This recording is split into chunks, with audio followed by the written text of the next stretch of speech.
হযরত উমরের ব্যাপারে হত্যা মামলা দিয়া দিল। আল্লাহর হাবিব চিন্তিত, উমর সাধারণ কোন সাহাবী না, কিন্তু পড়ে গেছে হত্যা মামলা। আল্লাহর নবী এই জন্য চিন্তিত, দলের লোককে ফাঁসি দিব এই জন্য চিন্তিত না। নবী চিন্তিত, উমর তো নিজে নিজে ইসলাম গ্রহণ করে নাই, আমি নবী স্বয়ং আল্লাহর কাছ থেকে উমরকে ছায়া আনছি। ঠিক না বেঠি? আল্লাহর কাছ থেকে হাবিবে কিবরিয়া মালিকের কাছ থেকে উমরকে ছায়া আনছে গো। উমরকে ছায়া আনছিল আল্লাহ। আমি উমরকে চাই, আমি উমরকে চাই। আল্লাহ রাব্বুল আলামিন হযরত উমরকে ইসলাম গ্রহণ করার সেই হেদায়েতটুকু দান করলেন। আল্লাহর নবী এই জন্য চিন্তিত যে উমরকে আমি মালিকের কাছ থেকে ছায়া আনলাম, আজকে সেই উমর এত বড় একটা ফিতনা লাগায়া দিল। একটা নির্দোষ মানুষকে উমর কেমনে রে হত্যা করলো? উমরের নামে মামলা হয়ে গেছে, ওয়ারেন্ট জারি হয়ে গেছে, এই উমরকে গ্রেফতার করতে হবে। গোটা মদিনায় আলোড়ন হয়ে গেছে, কান্নার রোল পড়ে গেছে।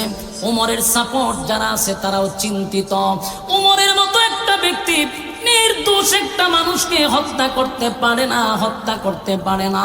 আবার কেউ কেউ বলে, দেখছো নি উমরের মতো ব্যক্তি একটা নির্দোষ মানুষকে হত্যা করে ফেললো। আমার যুবক ভাইরা, কয়েক মিনিট একটু মনোযোগ দিয়া শুনেন। আমি 65 নাম্বার আয়াত পর্যন্ত গেলে আমার ওয়াজ শেষ। এবার তাকায়া দেখেন, হযরত উমরকে কাঠগড়ায় দাঁড় করানো হয়েছে। আসামি হযরত উমর হইল আসামি, আর সেই বিচারকের আসনে কে বসা? আপনারা কি ওয়াজ শুনবেন না? ছেড়ে দিতাম এই জায়গা, ছেড়ে দেই হুজুরে, আপনারা স্টেজ পর্যন্ত আইতে দেন না। আমার যুবক ভাইরা, আসামি হইল হযরত উমর, বিচারক হইল হাবিবে কিবরিয়া নবী মুহাম্মদুর রাসূলুল্লাহ সাল্লাল্লাহু আলাইহি সাল্লাম হলেন বিচারক, নবী হলেন বিচারক, আসামি হইল হযরত উমর। কথা কি ইয়াদ আছে? এবার মামলা সব কিছু যখন সাক্ষী প্রমাণ আর কোনো কিছুর দরকার নাই, একটা নির্দোষ মানুষকে হত্যা করা হইল। একটা নির্দোষ মানুষকে যখন হত্যা করেই ফেলল বিচারক, যাই হোক আলহামদুলিল্লাহ, আমাদের এরা তো অস্থির। আপনারা দিক এরা মাথাটা ঠিক নাই, প্যান্ডেলের বাইরে যেটা আছে সবাই বর করে গেছে। হ্যাঁ বোন, শেষ করতে দেন। বলুন আসামিকে বুঝলা লইছে?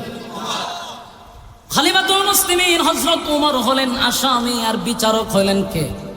আল্লাহর নবী হলেন বিচারক। আসামির কাঠগড়ায় হযরত উমর দাঁড়ায় আছে রে, বিচারকের কাঠগড়ায় আল্লাহর নবী বসা। এবার নবী রায় দিবে, উমরের ফাঁসি। চতুর্দিকে কান্নার রোল পড়ে গেল, আর বলা বলি হইতে লাগলো, উমর একটা নির্দোষ মানুষকে হত্যা করে ফেলল। চতুর্দিকে যখন কথা চলছিল, আল্লাহর হাবিব সমস্ত সাক্ষী প্রমাণ এক জায়গায় করে উমরকে রায় দিবে, সাথে সাথে উমরেরও হত্যা করা হবে। যেই মাত্র হযরত উমরকে রায় দেওয়া হবে, হাবিবে কিবরিয়া যখন রায় দিবে, তখন তাকায়া দেখে জিবরাইল নবীর সামনে দাঁড়ায় আছে। আল্লাহর নবীর সামনে জিবরাইল ডাক দিয়ে বলে, আজকের এই বিচারক আপনি, আর অপরাধী হইল হযরত উমর। আপনি বিচারক, উমর হইল অপরাধী। আপনি রায় দিলে উমরকে হত্যা করা হবে গো নবী। কিন্তু জানতে চাই, মামলা করলাম, আপনি বিচারক, উনি হইলেন আসামি। বলুন তো, এই মামলা লড়ার জন্য একজন উকিলের দরকার আছে না? না, মামলা লড়ার জন্য একজন উকিলের দরকার। আগে নবী, আপনি বিচারক, উমর আসামি, কিন্তু মাঝখানে একজন উকিলের দরকার। আজকের এই মামলার উকিল স্বয়ং আল্লাহ। একটা জবান বন্ধ রাখবেন না, জোরে কোন আল্লাহু আকবার, আরো জোরে কোন আল্লাহু আকবার। এই ইমানের আওয়াজ দিয়ে বলেন আল্লাহু আকবার। হযরত উমর আসামি, হাবিবে কিবরিয়া বিচারক। এবার এই আদালতে যিনি উকিল স্বয়ং আল্লাহ। এবার আল্লাহ যদি উকিল হয়, এই মামলায় কি কেউ জিততে পারে? এবার হাবিবে কিবরিয়ার সামনে জিবরাইল বলে, হুজুর, আমার মালিক আজকের এই মামলার রায় দিবে। উনি নিজে উকিল হইয়া সাথে সাথে আমার খুতবায় তেলাওয়াতকৃত সূরা নিসার 65 নম্বর আয়াতটা আল্লাহ নাজিল করে দেয়। আমি প্রথমেই বলছিলাম একটা ঘটনারে কেন্দ্র করে নাজিল হয়েছে। কোন সূরা? সূরা নিসা 65 নম্বর আয়াত।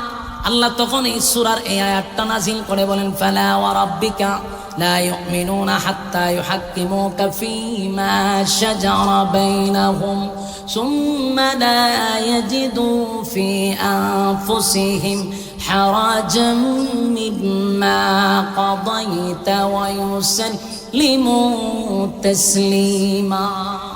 আল্লাহ বলেন, আগা নবীজি আপনার রবের কসম, আপনার রবের কসম, আল্লাহ শপথ করে বলেন আপনার রবের কসম, আপনার উম্মত নির্দোষ কোনো মানুষকে হত্যা করে নাই।